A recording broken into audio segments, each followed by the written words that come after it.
and opposing the hatred and violence of terrorism. My team has been in near constant communication with our Israeli partners and partners all across the region and the world from the moment this crisis began. We're surging additional military assistance, including ammunition and interceptors, to replenish Iron Dome. We're going to make sure that Israel does not run out of these critical assets. There is President Joe Biden talking his first address to the nation since the attacks by Hamas on Israel that have really shocked and horrified not only Americans, but the entire globe. And we are going to give you the latest as to what's happening right now that we know. CBN's Chris Mitchell and our Jerusalem Bureau have been on the story and doing a phenomenal job covering it. We're going to hear from Chris here in just a few minutes, but right now I'm joined by CBN Digital's Billy Hallowell and Trey Goins-Phillips, who will be with me here for this live stream today. Gentlemen, your reaction to the president's words just moments ago. Really undeniably supporting Israel. It's interesting, no indication at all that there's any sort of pressure to pull back at all, even with the knowledge that Israel might go into Gaza on the ground. So really it was very interesting to see that level of support, reiterating that not only in Biden's address, but also in a phone call that he had with Netanyahu as well earlier today. So very consistent and strong message there. Yeah, I mean, it's good to see this strong message. I think you always have to remember that whenever Israel is at play, it's about a whole lot more than just Israel, right? Because it's a hotbed in the Middle East. There are a lot of moving pieces and parts there. So to see such a strong response from the president, to see that level of support from the White House, I think, of course, should be reassuring to Israelis. But I think it sends an important message to the world about where the United States stands in the midst of all of this, whether it's dealing with Palestine, Hamas, Iran, Russia, whatever. There are so many pieces here. It's a good, strong response from the White House. Especially as we've seen in recent hours here, some protests, some pro-Palestinian protests popping up around the country. We'll get into that a little bit later here on the live stream. But Harvard was one of the more notable ones where several student groups came out and essentially released a statement blaming Israel for the violence there. So the president to take that approach that he did just moments ago is certainly noteworthy. Also noteworthy is that President Biden said that at least 14 Americans have been killed in this war by Hamas. And he also confirmed that U.S. citizens are among the hostages taken captive by Hamas. All right, so we're going to run through some of the latest that we know here right now before we get into some of these stories and some of the details, which are quite honestly very, very difficult to get through. And we here at CBN, we have been praying for the people of Israel and everyone who was there. Tourists were there. We know German citizens were there. Other people are at this music festival, have been killed. So our prayers are with those people. And so we're going to give you the list here now on what the latest is that we know at this moment. As you just heard, President Biden rejects calls to de-escalate the Israel-Hamas war. He said there's no justification for terrorists, and there's no moments in this life, I mean literally, when the pure, unadulterated evil is unleashed on this world. And he said the people of Israel are living through one such moment this weekend, and he was unequivocal. The bloody hands of the terrorist organization Hamas, a group whose stated purpose for being is to kill Jews, which was an act of sheer evil. As I mentioned, we know those American citizens are among those being held by Hamas. And after this attack, so far, at least 1,600 have been killed, more than 1,000 of those in Israel. Some shocking reports that came out today. 40 infants were killed in one town in one city. Some of those were beheaded. Just absolutely unspeakable evil. More than 160 Israeli hostages. The IDF has said, however, they have secured the southern border with Gaza. And in their responses so far, they have found more than 1,500 Hamas terrorists dead. Benjamin Netanyahu said earlier on Monday night that Israel is at war to ensure our existence. He also said that Israel didn't start the war, but that they would end it. The IDF is calling for preparation of a record 360,000 reservists for a possible ground invasion to go ahead and get those hostages back. Israel's UN ambassador told media outlets that the country's top priority is to, quote, obliterate Hamas terrorist capabilities. This is after they threatened to kill civilian hostages and broadcast those executions if airstrikes target Gaza without warning. President Biden, as I said, called that act sheer evil and said that the U.S. would send arms to help in the process.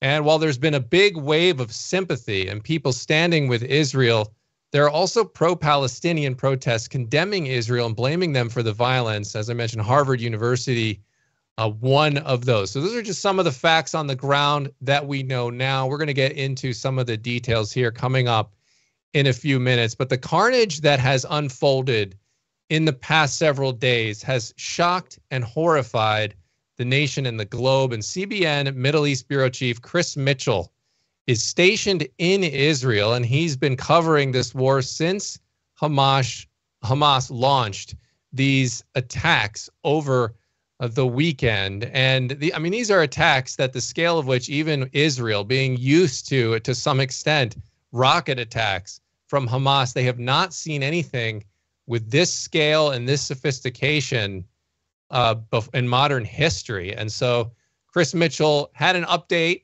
and here's a little bit of his report. Israeli Prime Minister Benjamin Netanyahu went on national TV to address the country. Israel is at war. We didn't want this war. It was forced upon us in the most brutal and savage way. But though Israel didn't start this war, Israel will finish it. Hamas will understand that by attacking us, they've made a mistake of historic proportions. Israeli forces report 1,500 Hamas terrorists killed in Israel. Netanyahu expressed horror at the barbarity of Hamas. The savage attacks that Hamas perpetrated against innocent Israelis are mind-boggling, slaughtering families in their homes, massacring hundreds of young people at an outdoor festival, kidnapping scores of women, children, and elderly, even Holocaust survivors. Hamas terrorists bound, burned, and executed children. They are savages. Hamas is ISIS. I don't think since the Holocaust we have experienced such a massacre. Those images of children and women and bodies being paraded in the streets of Gaza, being spat on and bitten, is absolutely horrifying. To think that our babies are there in the streets as hostages. The fate of more than 160 hostages, including Americans now held in Gaza, hangs in the balance. They were taken from their home, from their beds. An Israeli mother who asked not to be named is pleading for the return of her sons, ages 12 and 16. I want my children back home. I want them to fight each other. I want them to annoy each other. I want them to get on my nerves again. I want them back. I want them to be back sleeping in their beds. Hamas warned they will start executing hostages one by one unless Israel stops bombing Gaza without advance notice. Member of Knesset Sharon Haskell says Israel is really at war with Iran, the power behind Hamas. Chris, I'm sure you will remember this as some of the first days of the war between Israel and Iran. Because you can say anything you want about Hamas, but you know it's Iran who is standing behind this vicious attack. Financially, on the ground, physically. In some of these videos, you can hear people speaking in Farsi. Middle East expert Dan Diker sees the attack as part of Iran's Middle East chessboard. It is clear that the Iranian regime and the IRGC is moving these chess pieces around according to their interest in trying to reach the uranium enrichment finish line of 90% weapons-grade uranium. In the meantime, the IDF has called up 360,000 reservists to prepare for what many expect is a ground invasion of the Gaza Strip. On Israel's northern border, several skirmishes between Iranian-backed Hezbollah and Israeli forces lead many to believe a second front could be a real possibility.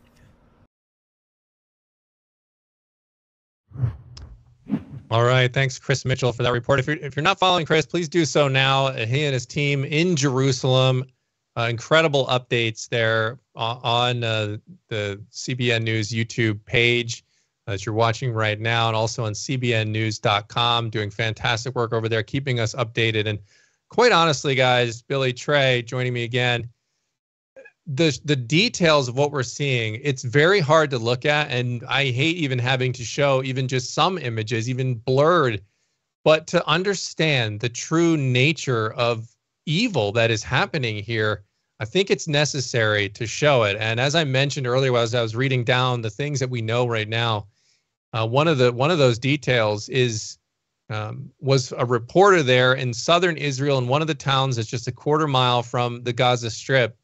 An I-24 news reporter named Nicole Zedek was on the ground there with some IDF troops, and as she's going around, just a little town, little neighborhood of small homes all kind of bunched together there. You see bikes and just toys and soccer nets and things out, and there's just bodies everywhere. And she said it was the smell of death, and she saw 40 babies about being in body bags, being, their bodies being taken care of after having been killed. And she said that some of them had been decapitated, and it leaves you speechless. I don't know how she was able to keep her composure doing that report. It was just emblematic of the evil that we're seeing unfold. And how do you guys respond to that? I almost don't even have words.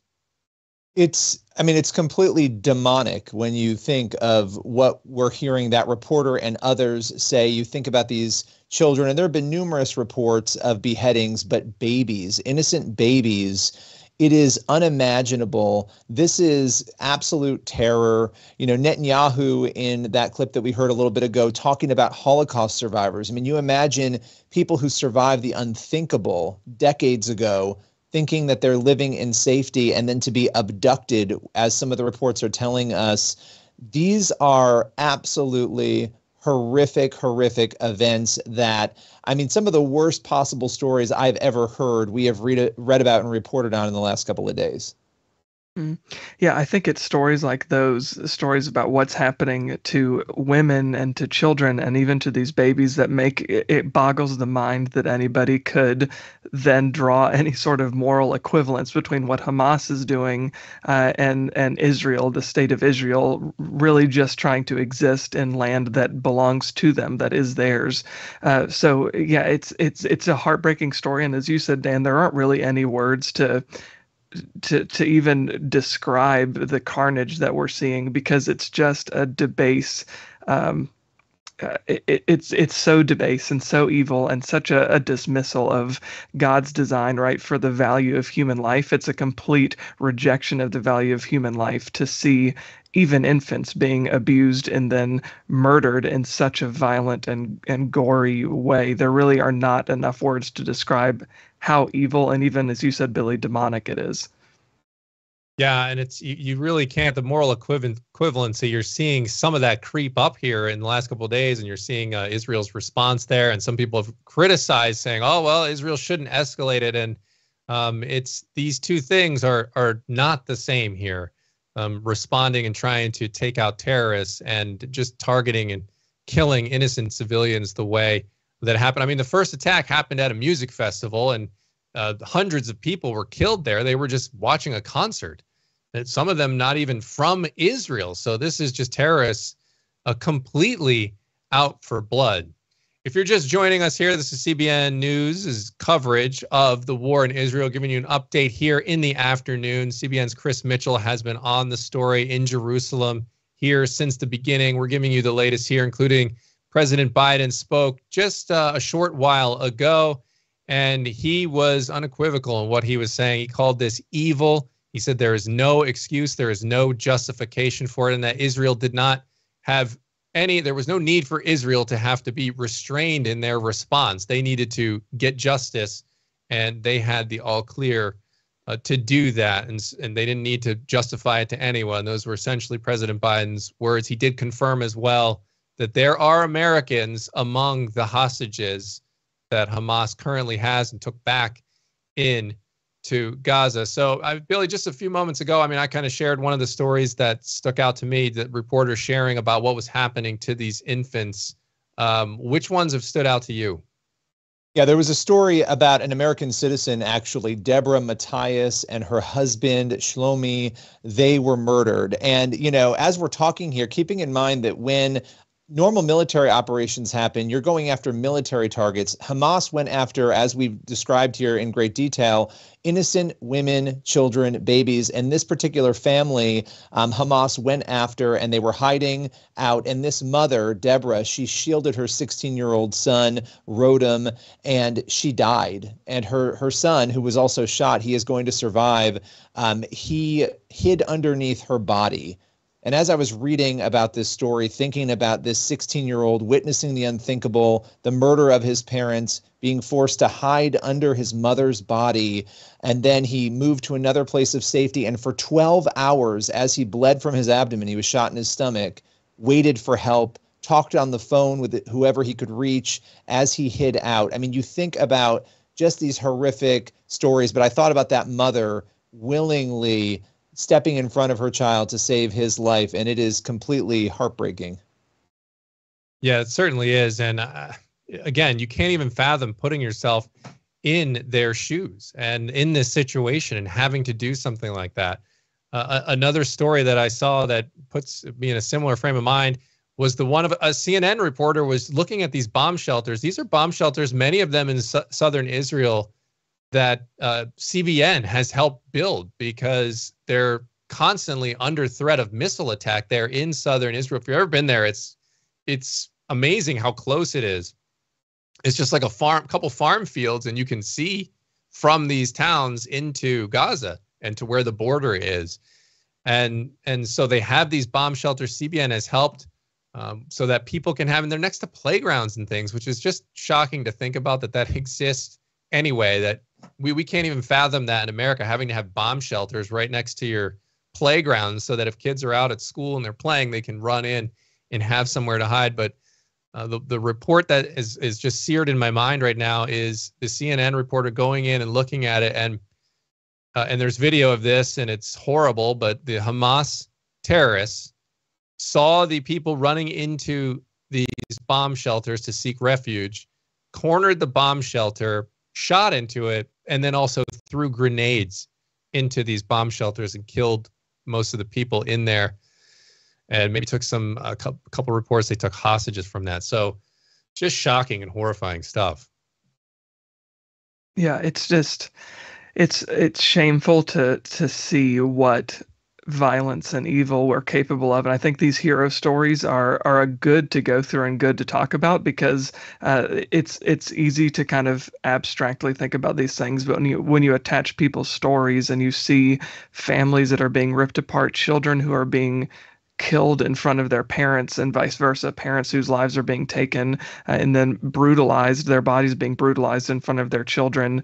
These stories, as hard as they are to digest, it's important. Ben Shapiro was saying earlier this week on his podcast, it's important that we look at these stories, that we tell these stories, that we talk about these stories and these heroes, because without them, we don't really understand the gravity of what's happening here on the 50th anniversary, or what began on the 50th anniversary, by the way, of the Yom Kippur War, decades ago. So it's important that we highlight these kinds of stories so that, in hopes it won't happen again, or at least we'll be ready for it, right? We'll have an awareness of what evil is and what it looks like. Yeah, there's another story that comes to mind about this young Israeli couple, and we don't have a ton of details here, but they had 10-month-old twins, and so these are babies, right? And they had just seconds when they heard gunfire outside of their home. Their names were Atay and Hadar, and what they did was, with just seconds, they hid those two babies in a shelter, a secret shelter that they had inside the home, and they were horrifically and tragically murdered, but those babies survived because of those parents and their loving actions in those moments, concealing them and hiding them. And you think about the sheer terror that people felt in these moments of streets they thought were safe being invaded, people coming into their homes. And I just think about that couple, that young couple, just starting their lives with those babies, and saving their lives in that way. It just, these are the stories that haunt you. Yeah, absolutely do. And look, they've been calling this Israel's 9/11, and I don't think that's an exaggeration. When you see the carnage here and the up close and personal nature of it, just adds to the tragedy of it all and the horror of it all. And you are seeing people who sacrificed their lives. They laid down their lives to save loved ones, to save strangers. There was a report of a young man who drove his car around after being shot and picked up people that were running from that concert and drove them to safety, ended up dying of his wounds. Another video I saw that was horrifying. Again, we're not going to show you because it's extremely violent. But it was a dad who's, and you could see it, he's evacuating his family from a rooftop window, and young children and the women escaped to safety. And as he's trying to get out the window, he is gunned down and killed right there in his window, saving his family. And so these are the sorts of stories that have unfolded. You have heroic actions, people that were just going about their day and had no idea they were about to come face to face with evil, and did what they could to help and save their loved ones. And it's tragic. And our prayers, certainly, as I said before, are with the people of Israel. All right, we are going to continue our coverage here for just a couple more minutes. I wanted to discuss a few more things here with you. Upcoming, a couple notes for you. Of course, we're going to have more coverage from CBN's Chris Mitchell and the Jerusalem team tomorrow morning and throughout the day. And the CBN News team in Washington, D.C. and Virginia Beach also will have continuing coverage on this war in Israel. And on Thursday, we're going to have a prayer event where we are going to dedicate our time to praying for the people of Israel and everyone impacted by this. And we are going to just dedicate our time with very minimal news updates and mostly just prayer and having a few prayer points there and how you can help. And so we'll be doing that, and we would love to have you join us for that. Check out the CBN News YouTube channel. Look for our upcoming events. We should have it listed up there. If it's not there now, it'll be there. It'll be there very soon. Guys, any final thoughts you want to leave here with as we update everyone on the latest here with Israel? Yeah, just what you were just saying there, the prayer event. It's incredibly important that we take, there's a lot of anger and frustration that is understandable as we're watching this, but that as Christians, we take the time to pray before that event, during that event, after that event, and to remember that there are people who deeply, deeply need to hear the truth, and to pray not only for the Israelis, but for everybody who, for those who have been overtaken by evil, that truth, sanity, and God would overtake them, and just infuse their hearts with truth and stop this madness. Yeah, for sure. I mean, just trust too. And it sounds like a cliche, but it's a cliche that as Christians we know, because we have to remind ourselves repeatedly in various situations throughout life. And certainly this is one of the worst situations. We need to remind ourselves of this, but it's true that God is sovereign, that he is our provider, and he is our protector. We don't understand the full breadth of his story and the arc of eternity and in the story that he's unfolding and telling, but trusting in the Lord and reminding one another of those promises, particularly to our brothers and sisters who are Christian, or even those who are Jewish, who are in the face of some of this violence in the Middle East, in Israel. We need to remember that when one part of the body is hurting, all of the body is hurting. So I'm grateful for CBN and the opportunities we have to pray together as a body of believers, and that's critical now. And then on Thursday, as a group, I encourage everybody to join that. Yeah, and of course, understanding as a Christian news network, understanding the significance of Israel and the Holy Land and what that means to the Christian community. So I appreciate you guys being here, sharing your perspective. Appreciate you all watching this update. Stay tuned to CBN News for more. We will be on this story throughout the day, throughout the evening, tomorrow, and in the coming days ahead. So thank you for watching. Make sure to subscribe, and we will see you next time. God bless.